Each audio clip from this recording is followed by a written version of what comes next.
우리가 지난 4주 동안 오늘 포함해서 믿음의 다음 세대를 어떻게 세울까, 가장 중요한 건 결국 부모이며 가정이라고 생각이 됩니다. 이 예배를 통해서 하나님께는 영광이 되고 우리에게는 정말 내게 맡겨주신 믿음의 자녀들을 어떻게 양육할 것인가 함께 고민하고 도전받을 수 있는 그런 시간 될 수 있길 주의 이름으로 축원합니다. 여러분, 인간은 누구나 더 나은 삶 그리고 더 행복한 삶을 꿈꾸며 살아갑니다. 이 자리에 있는 어떤 사람도 나는 지금보다 더 못한 삶을 살기를 원한다, 혹은 나는 지금보다 더 안 좋은 후퇴된 삶을 살기를 원한다, 이렇게 생각하고 살아가는 사람은 아무도 없습니다. 누구나 다 지금보다는 더 좋은 삶, 나은 삶을 꿈꾸며 살아갑니다. 여러분이 아시는 사회심리학자인 매슬로우라는 사람의 욕구 이론이라는 것이 있습니다. 사람이 다 누구나 욕망이라는 것이 있는데, 생리적인 욕구가 있고 이것이 충족이 되면 그 다음에 안전의 욕구, 이 안전의 욕구가 충족이 되면 그 다음에는 소속감의 욕구, 그리고 소속감의 욕구가 충족이 되면 궁극적으로는 자아실현이라고 하는 욕구를 갈망하게 돼 있다, 이런 이야기를 하는 것입니다. 그러니까 여러분, 누구나 다 기본적으로 생리적인 욕구가 있습니다. 누구나 먹어야 살고 입어야 살고 자야 삽니다. 그런데 기본적인 이런 욕구가 충족이 되면 사람들은 그 다음 단계의 한 단계 더 높은 욕구를 충족하기를 원한다 하는 겁니다. 내가 지금은 아무거나 먹지만 돈만 있으면, 여유만 되면 유기농 음식 먹고 싶은 게 우리 마음입니다. 지금 내가 시장에 가서 옷을 아무거나 사서 입지만 여유가 되고 돈만 있으면 나는 백화점 가서 좋은 물건 사고 싶은 게 우리의 마음입니다. 나는 지금 17평짜리 아파트에 살고 있지만 여유가 되고 돈만 좀 있으면 32평짜리, 50평짜리 아파트에 살고 싶은 게 우리들의 기본적인 생각이고 마음입니다. 누구나 다 지금보다 더 나은 삶을 원하며 살아갑니다. 저라고 다르겠습니까? 저도 똑같습니다. 생각해 보면 공부가 더 하고 싶어서 유학만 가면 좋겠다, 어디든지 갔으면 좋겠다, 처음에 이런 생각이 들었습니다. 그러면서 학교를 찾다 보니까 조금 더 좋은 학교로 갈 수 없을까? 석사과정을 하면서 나는 박사과정에 가면 안 될까? 박사과정에 들어가죠. 박사과정을 졸업만 하면 좋겠다, 이런 마음이 있는데 졸업하고 나서 한국에 들어오니까 강사 자리라도 뭔가 좀 있었으면 좋겠다, 시간 강사라도 했으면 좋겠다, 이 마음이 드는 거죠. 그러다가 시간 강사를 하다 보니 이번엔 좀 전임 교원으로 좀 들어가면 좋겠다, 이런 마음이 있는 겁니다. 시간이 지나면서 또 승진했으면 좋겠다는 마음도 듭니다. 사람은 누구나 다 지금보다 더 좋은 것, 더 나은 것들을 바라며 희망하며 애쓰며 노력하며 살아간다 하는 겁니다. 전세로 살고 있지만 나도 내 집 마련해서 살고 싶은 마음이 있습니다. 제가 집이 일산인데요, 학교가 서울입니다. 아침마다 5시에 일어나서 오려면 정말 힘듭니다. 서울에 집에 오고 싶은 마음이 있습니다. 어느 순간에 언젠가 나도 그런 날이 있으면 좋겠다, 더 지금보다 나은 삶을 살기를 원한다, 솔직한 마음입니다. 여러분, 그런데 이 욕구가 왜 저만의 욕구일까요? 왜 세상 사람들만의 욕구일까요? 어쩌면 이 자리에 앉아 계신 모든 그리스도인들이 사람이라면 모든 그리스도인들 가지고 있는 동일한 욕구인 것 같습니다. 우리도 교회 다니지만 여전히 남들보다 더 좋은 것들, 더 나은 것들 추구하고 기회만 되면 얻으면서 살아가고 싶은 게 우리 마음이고, 기회만 되면 내 자녀 좋은 학원에 보내고 좋은 대학에 보내고 좋은 직장에 갔으면 좋겠고 좋은 사람 만나서 잘 먹고 이 땅에서 잘 살았으면 좋겠다 하는 것들이 우리가 가지고 있는 솔직한 마음입니다. 저 사람보다는, 옆집 사람보다는 더 나은 것, 더 좋은 것 경험하며 살아갔으면 좋겠다 하는 것들이 우리의 마음입니다. 그런데 여러분, 우리가 추구해가고 생각해가는 이 모든 것들이 세상과 다른 욕구가 아니라는 겁니다. 우리도 다 더 나음을 위해서 그런 것들을 추구하며 살아가는 게 우리의 모습이라는 겁니다. 그런데 분명한 것은 예수 믿는 사람들은 세상 사람들과 똑같이 더 나은 것들을 추구하며 사는 사람이 아니라 더 다른 가치를 추구하며 살아가는 사람인 줄로 믿습니다. 우리는 그들이 가는 넓은 길로, 그 사람들이 가는 더 좋은 것들, 지금 눈에 보기에 더 나은 것들을 추구하는 사람들이 아니라 더 다른 가치를 위해서 목숨 걸고 헌신하는 사람들이라는 것입니다. 오늘 이 본문의 말씀 속에서 과연 우리가, 오늘을 살아가는 우리가, 다음 세대 아이들을 지도하는 오늘 세대 우리들이 어떤 가치를 가지고 살아가야 할 것인가? 내가 더 나은 가치를 추구하며 살아갈까? 더 다른 가치를 추구하며 살아갈까? 그리고 내 자녀, 손주들에게 어떤 것을 신앙의 유산으로 물려주어야 할까? 오늘 이 본문 말씀을 통해서 우리가 같이 생각해 보고자 하는 것입니다.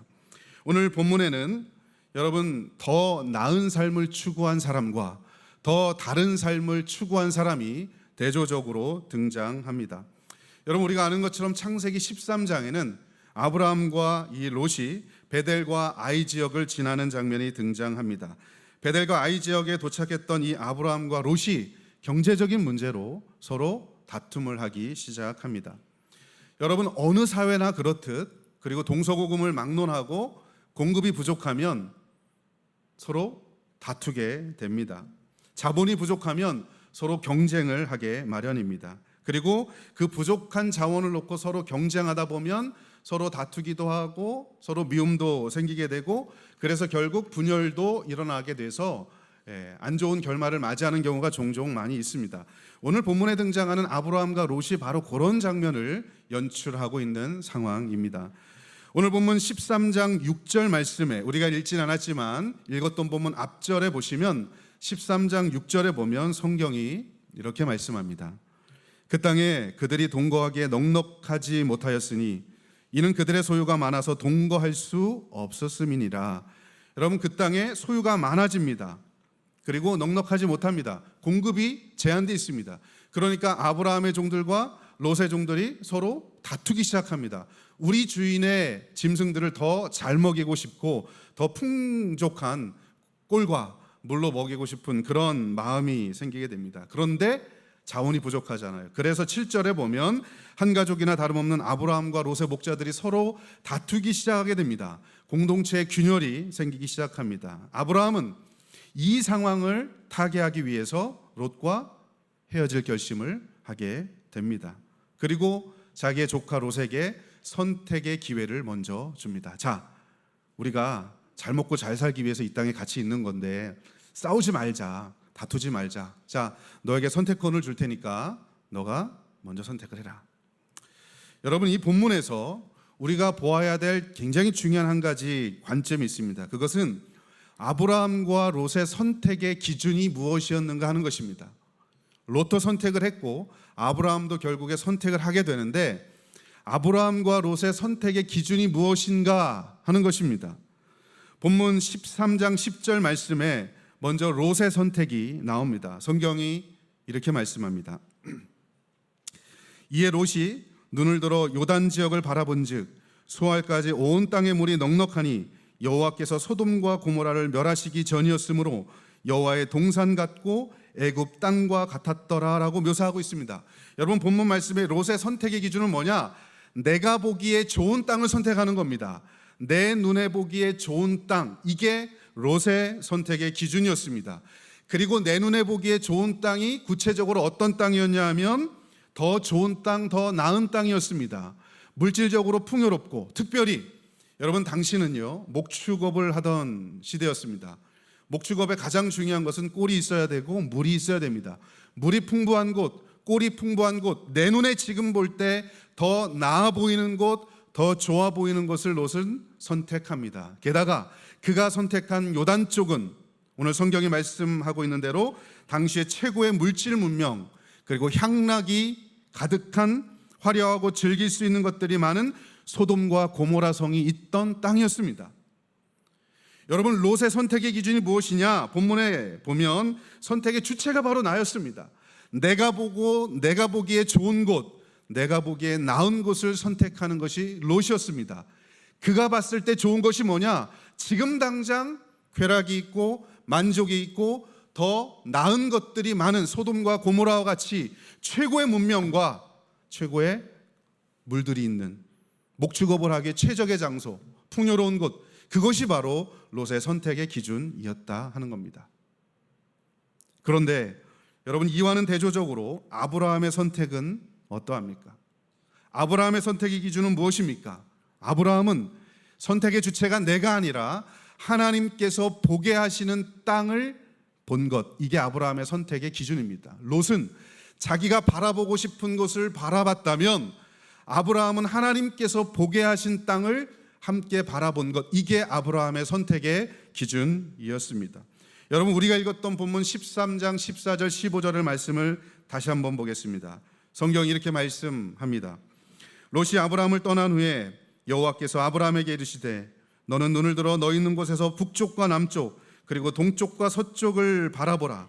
보이는 땅을 내가 너와 네 자손에게 주리니 영원히 이르리라. 여러분, 오늘 본문 말씀을 보면 아브라함은 롯과 대조적으로 하나님이 보게 하신 땅을 바라봅니다.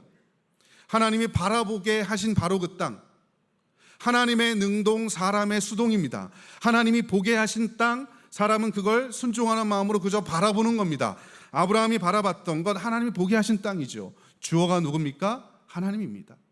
내가 아닙니다. 롯이 바라본 즉, 여러분, 성경에 가운데 있는 이 수식어들을 다 빼면 롯이 선택을 어떻게 했느냐? 롯이 바라본 즉입니다. 주어와 동사가 롯이 내가 주체적으로 바라본 즉, 아브라함은요 중간에 빼고 나면 하나님이 보게 하셨다라고 하는 겁니다. 내가 선택하는 게 아니라 하나님께서 보게 하시고 바라보게 하신 그 땅을 바라본 것입니다. 그런데 여러분, 그 하나님께서 바라보게 하신 그 땅이 어떤 땅일까요? 그 땅은 사람의 눈으로 볼 때 더 좋은 땅, 더 나은 땅이 아니라 더 다른 땅이었습니다. 사람의 눈으로 볼 때는 볼품없고 형편없고 지금 당장 뭐가 없어 보이는 그 땅입니다. 그러나 하나님께서 선택한 민족, 선택한 백성 아브라함에게 보게 하신 그 땅은 세상과는 다른 땅, 하나님께서 오래전에 약속하신 하늘의 별과 같이 땅에 바다의 모래와 같이 내 후손을 많게 하리라. 네가 약속의 땅, 언약의 땅에 들어가서 내 후손이 거기서 번창하게 될 것이다. 하나님이 약속하신 선민에게 주시는 다른 땅을 하나님께서 이 아브라함에게 주셨다라고 하는 것입니다. 그 땅이 어떤 땅일까요? 하나님의 통치와 다스리심이 있는 곳입니다. 눈으로 볼 때는 별 볼 일 없는 곳이지만 다른 땅, 하나님이 보게 하신 다른 땅은 하나님의 통치와 다스리심, 하나님의 주권이 실현되는 그 땅을 하나님이 보게 하셨다라고 하는 것입니다. 여러분, 왜 그럴까요? 왜 아브라함에게 하나님이 사람이 볼 때도 더 좋은 거 주면 좋지 않아요? 사람이 볼 때 더 나은 거 주면 좋지 않습니까? 왜 하나님께서 아브라함에게 다른 땅을 보게 하셨을까? 이유는 하나입니다. 선택한 백성이니까. 세상 사람들과는 다른 관점을 가지고 살아야 하니까. 세상 사람들이 다 넓은 길로 갈지라도 하나님이 선택한 백성은 좁은 길로 가야 하니까, 야, 너는 선택한 백성이야, 너는 내 백성이야, 내 백성의 삶은 그런 게 아니야, 이쪽 길이야. 하나님께서 그렇게 가게 하신 겁니다.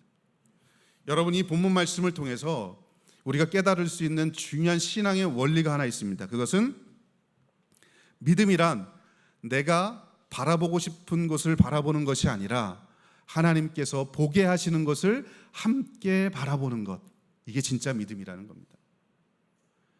여러분, 믿음은 내가 보고 싶은 곳, 내가 가고 싶은 곳, 내가 원하는 것을 하는 게 아니라 믿음은 하나님께서 보게 하시는 것, 하나님께서 가게 하시는 곳, 하나님께서 원하시는 것을 순종하는 마음으로 함께 바라보고 행하는 것, 이것이 믿음인 줄로 믿습니다.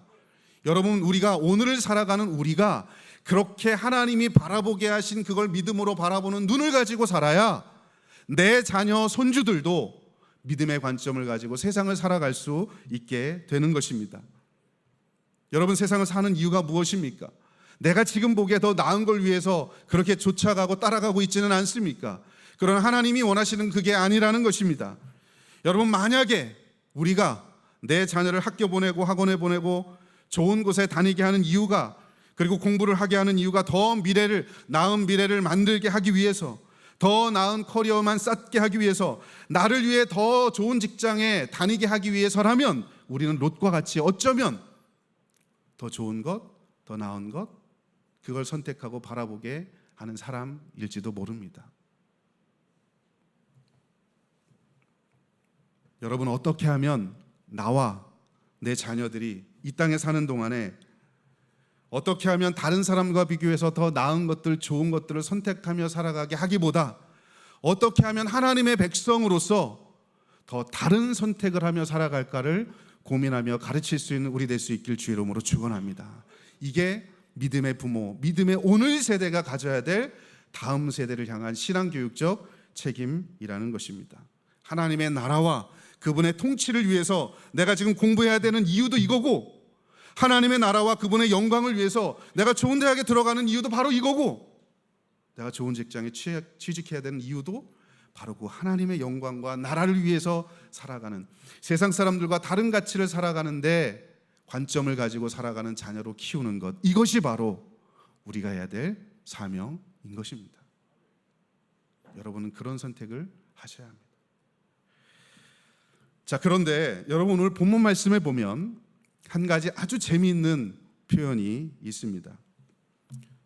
아마 여러분은 재미없을 수도 있지만 저는 성경을 읽으면서 참 재미있는 표현이 있다, 이런 생각을 했습니다. 여러분, 롯이 자기가 주도적으로 바라본 소돔과 고모라 땅을 보면서 뭐라고 표현하냐 하면 여호와의 동산과 같았더라라고 표현합니다. 여러분, 롯이요, 자기가 판단을 했어요. 그리고 물질이 풍요하고 먹을 것이 많고 최고의 물질 문명과 환락과 쾌락이 있어요. 그렇게 롯이 바라보고 판단하고 선택한 곳을 뭐라고 이야기하냐면 여호와의 동산 같았더라라고 표현합니다. 여러분, 본래 여호와의 동산이 어떤 곳일까요? 성경에서 원래 여호와의 동산은 하나님의 통치와 다스리심이 온전히 실현되는 그곳이 바로 여호와의 동산입니다. 그래서 에스겔 28장 13절 말씀에 보면 성경이 이렇게 말씀합니다. 내가 옛적에 하나님의 동산 에덴에 있어서라고 표현하죠. 여러분, 하나님의 동산 에덴이 어떤 곳입니까? 타락하기 전에 에덴 동산은 하나님의 주권과 통치가 온전히 실행이 되고 하나님이 자기 형상과 모양을 따라 만든 사람이 100% 하나님 앞에 순종하는, 하나님의 주권이 실현이 되고 거기에 응답하는, 이게 하나님의 동산입니다. 에덴과 같은 곳, 하나님의 주권, 통치, 다스리심이 온전히 실현되는 곳이 바로 하나님의 동산, 여호와의 동산입니다. 신약 성경에서 이 하나님의 동산은 다른 말로 표현하자면 하나님의 나라입니다. 여러분, 하나님의 나라가 어떤 곳입니까? 하나님이 주권자지요. 우리는 거기 국민입니다. 주권자는 통치하시는 겁니다. 주권과 능력과 권세를 가지고 100% 통치하시고 그 안에 있는 국민들은 순종하는 마음으로 따라가는 것, 이곳이 바로 하나님의 나라입니다. 여러분, 이게 원래 말하는 하나님의 여호와의 동산입니다.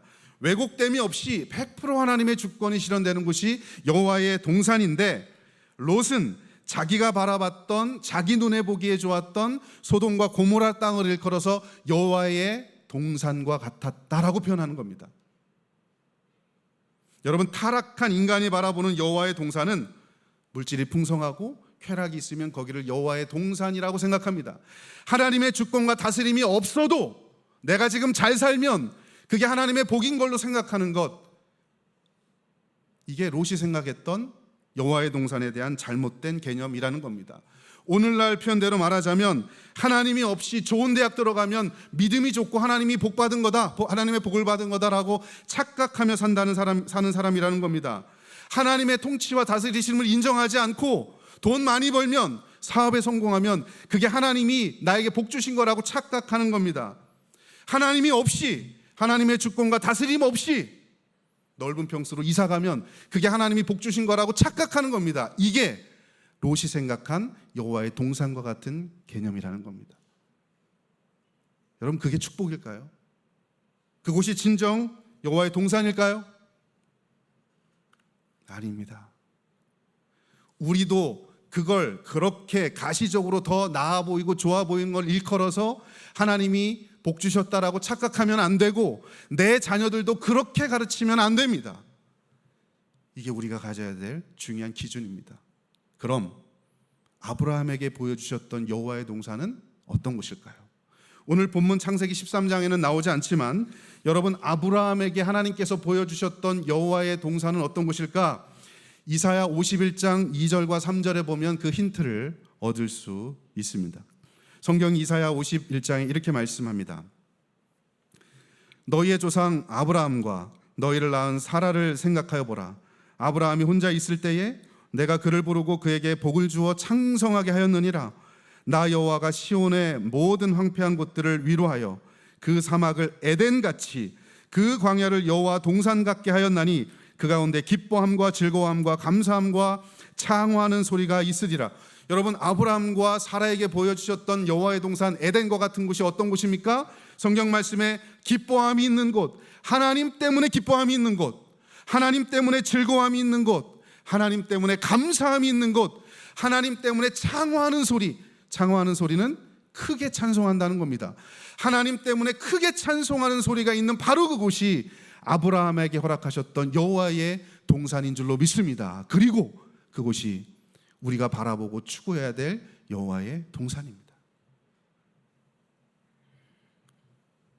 하나님은 아브라함에게 롯이 선택한 물질과 쾌락이 지배하는 여호와의 동산이 아니라 하나님이 지배하시고 다스리시는 상황과 상관없이 감사가 넘치고 기쁨이 넘치고, 내가 지금 부족해도, 내가 지금 병들어 있어도, 어려운 일이 있어도 창화하는 소리가 가득한 곳, 그래서 우리 하나님의 다스리심과 주권이 실현되는 바로 그곳이 하나님의 동산, 여호와의 동산, 하나님의 나라라고 말씀하시는 겁니다.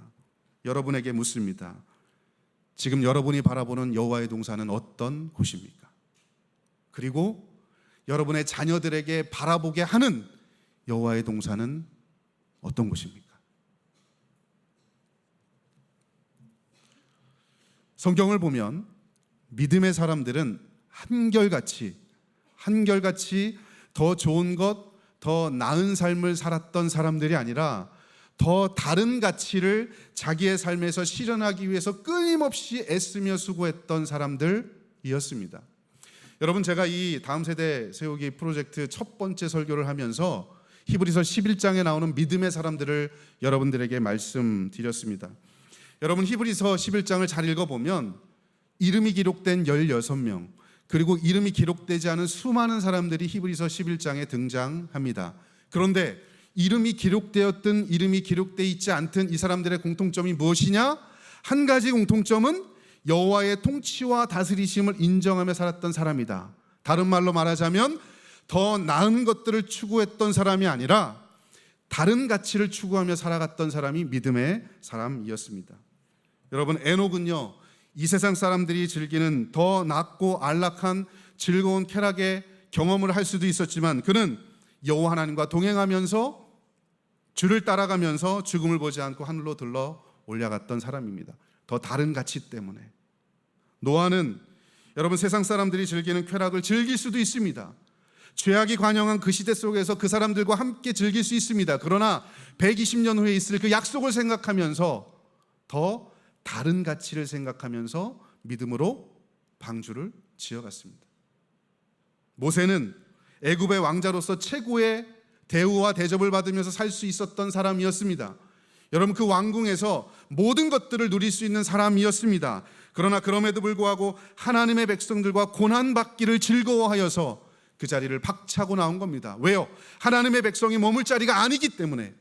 그 자리에 있으면 배불리 먹을 수 있고 애굽이 줄 수 있는 모든 보화와 권력과 권세를 누릴 수 있지만 하나님의 사람의 삶은 아니기 때문에 더 다른 가치가 있는, 하나님이 인도하시고 바라보게 하시는 그것을 향해서 나오는 겁니다. 이게 이름이 기록되어 있는 믿음의 사람들의 모습입니다. 더 다른 가치죠. 히브리서를 쭉 읽다 보면 11장 35절에 보면 예수님과 하나님, 믿음을 부인하면 더 나은 삶을 살 수 있었지만 그들은 보장받은 삶을 버리고 성경에 보면 심한 고문을 선택합니다. 다른 삶을 선택하죠. 히브리서 11장 36절 35절에 보면 칭찬과 부와 명예를 위해서 예수를 포기하고 얻을 수 있는 더 좋은 삶을 버리고, 말씀에 보면 조롱과 채찍과 결박과 옥에 갇히는 시련을 당하고 돌로 침을 당하고 톱으로 켜는 고통과 시험과 칼로 죽임을 당하고 유리하고 고난당하는 어려움을 겪는 이런 삶을 선택했던 믿음의 사람들이 히브리서에 나옵니다. 여러분, 이들이 누굴까요? 이름이 적혀있든 그렇지 않든 이들은 더 나은 가치가 아니라 다른 가치를 추구하며 살았던 사람들입니다. 그리고 이 히브리서를 읽는 독자들인 우리를 향해서 너도 나은 것들만 쫓아가지 말고 하나님의 백성으로서 다른 가치를 위해 살아가라. 성경이 말씀하고 있는 겁니다.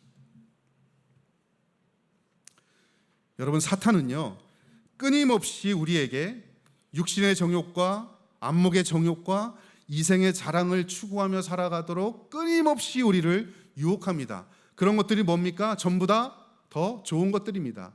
더 나은 가치들입니다. 그러나 예수님은 어떠합니까? 예수님이 어떻게 우리에게 어떤 삶을 살라고 우리에게 가르쳐 주셨습니까? 그것이 바로 예수님께서 시험 받으시는 장면을 통해서 우리는 알게 됩니다. 마태복음 4장과 누가복음 4장에 보면 순서는 조금 두 번째, 세 번째가 다르게 나타나지만 여러분, 세 가지 예수님께서 받으셨던 시험이 등장합니다. 사탄이 40일 동안 금식하신 예수님을 시험합니다. 야, 이 돌들을 명해서 떡이 되게 하라. 너 그렇게 할 수 있지 않느냐? 뭡니까? 물질에 대한 유혹입니다. 충분히 가능하지 않나? 좋은 게 있지 않느냐? 할 수도 있지 않느냐? 해봐라. 물질에 대한 유혹입니다. 성에 올라가 뛰어내리면 너가 가지고 있는 신적인 능력으로 너 네 자신을 구원할 수 있지 않느냐? 한번 해봐라. 권세에 대한 유혹입니다. 너 능력 펼칠 수 있지 않느냐? 능력이 최고지. 권세가 최고지. 예수님을 높은 산으로 데리고 올라가서 천하만국을 보여주면서 나한테 절 한번 하면 네가 보는 모든 것 다 줄게. 권력에 대한 유혹입니다. 여러분, 이 사탄의 유혹은 세 가지 다 공통점이 뭡니까? 더 좋은 것, 더 나은 것에 대한 추구하라는 겁니다. 야, 너 배불리 먹어봐. 이 세상에 누리며 살 수 있어. 다른 사람 위에 군림하며 살 수 있어. 더 나은 것들을 추구하며 살아가라고 사탄은 끊임없이 우리에게 이야기합니다. 그러나 예수님의 선택은 어떠합니까? 아닌 거지요. 하나님 나라의 백성은, 하나님의 사람은 다른 가치를 위해 사는 겁니다. 사람이 떡으로만 살 것이 아니라 하나님의 말씀으로 사는 것이다. 여러분, 세상이 이해할 수 없는 진리입니다. 하나님의 백성만 알 수 있는 진리입니다. 더 다른 가치를 위해 살아가라.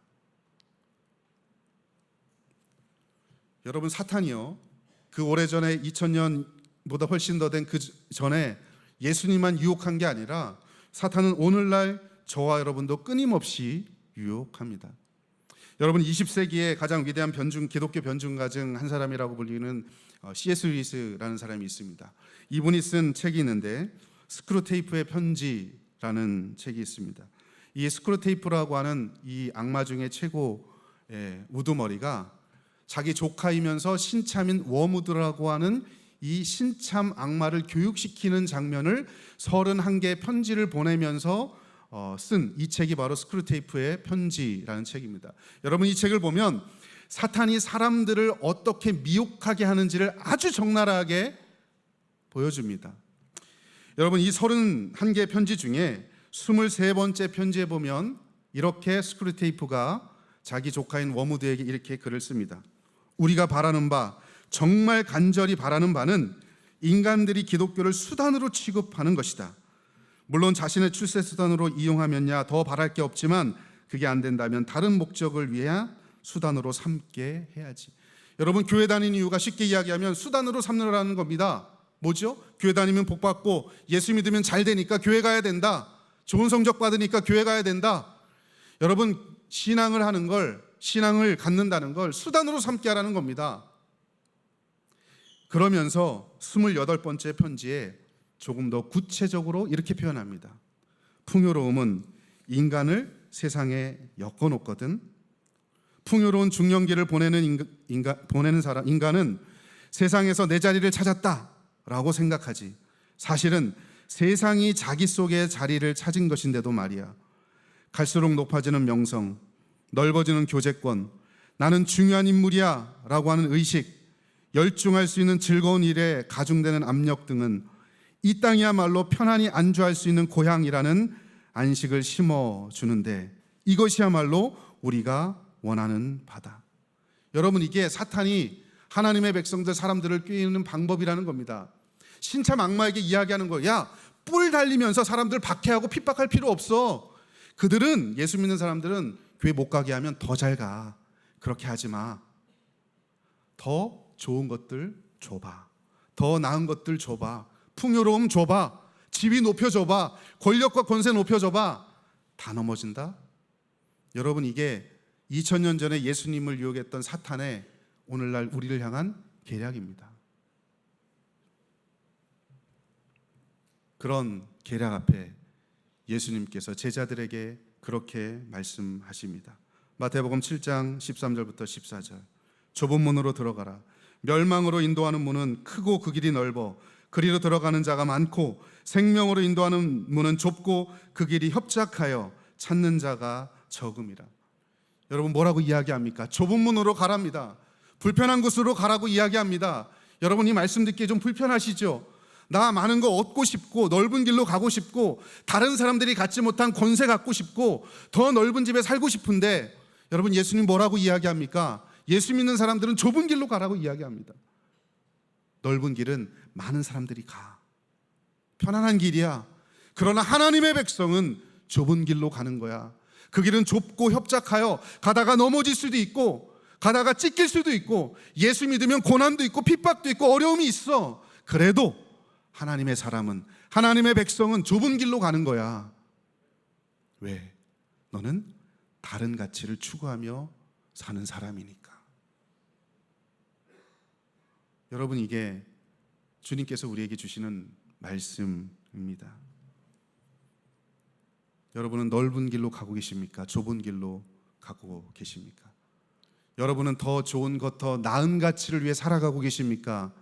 더 다른 가치를 위해 살아가고 계십니까? 그리고 내가 갔던 그 길을 나도 자녀들에게 더 좁은 길, 더 다른 길 갈 수 있도록 가정에서 애쓰고 수고하고 계십니까? 우리가 지금 숨쉬며 살아가는 이유는 바르고 자녀들에게 좁은 길을 가라고 가르치기 위함입니다. 이 자리에 아마 청소년들도 계실 겁니다. 여러분, 공부하는 이유가 무엇이겠습니까? 왜 교회 옵니까? 왜 공부 잘해서 잘 먹고 잘 살아야 됩니까? 다른 거 아닙니다. 하나님의 영광을 위한 삶입니다. 제 서재에 아직도 어디서 났는지 모르겠지만 책이 하나 꼽혀 있는 게 있는데요. 누가 읽어보라고 좀 갖다 놨는지 모르겠지만 책 제목이 이렇습니다. 초대교회 순교록, 나는 그리스도인입니다. 이런 제목의 책이 있습니다.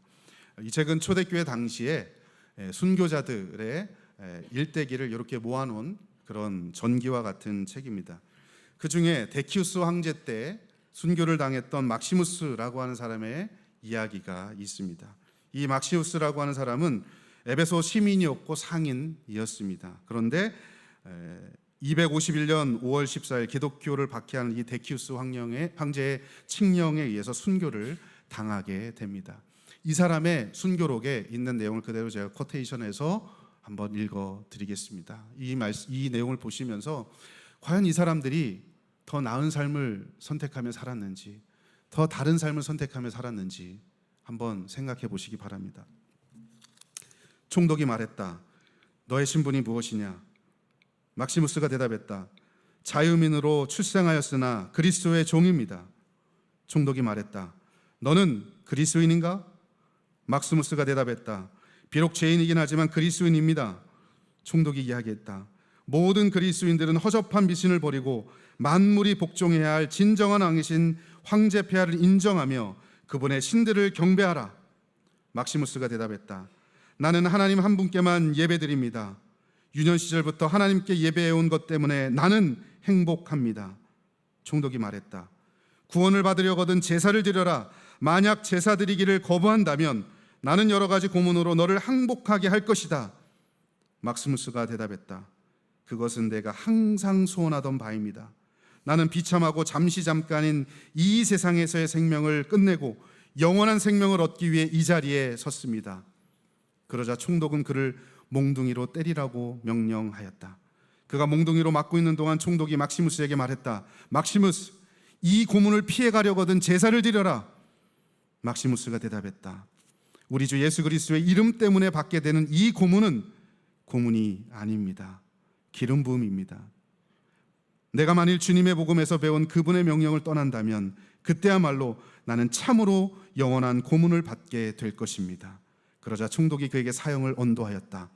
제사를 드리라는 신성한 칙령에 순종하기를 거부한 막시무스를 모든 그리스도인들에게 본보기로 삼기 위하여 돌로 쳐 죽일 것을 신의 자비함으로 명령하는 바이다.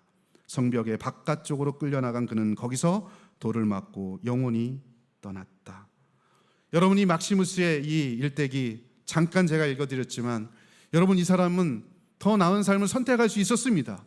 지금 잠깐 거부하면, 지금 잠깐 눈 감으면 더 나은 삶을 얻을 수 있었습니다. 그러나 그는 그걸 포기하지 않았습니다. 더 나은 삶이 아니라 더 다른 삶을 선택했습니다. 왜요? 하나님의 선택한 백성이니까.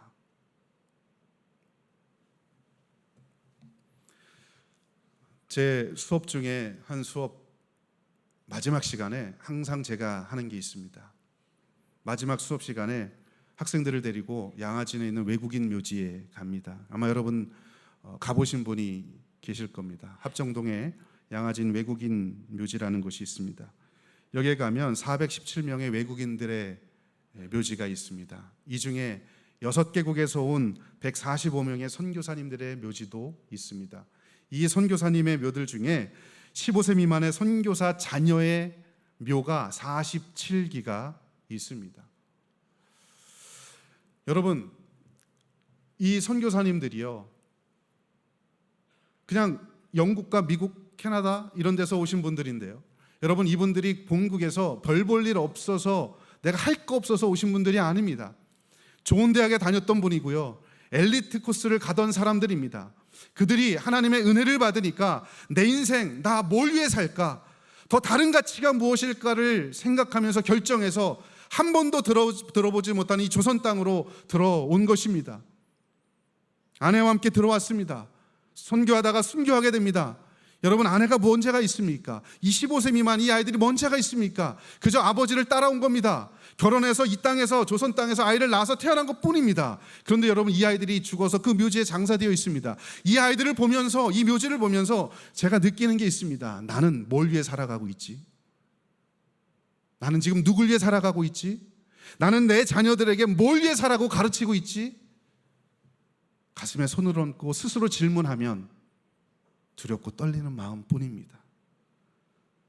나도 세상 사람들과 똑같이 더 나은 가치를 위해 살아가지는 않는가?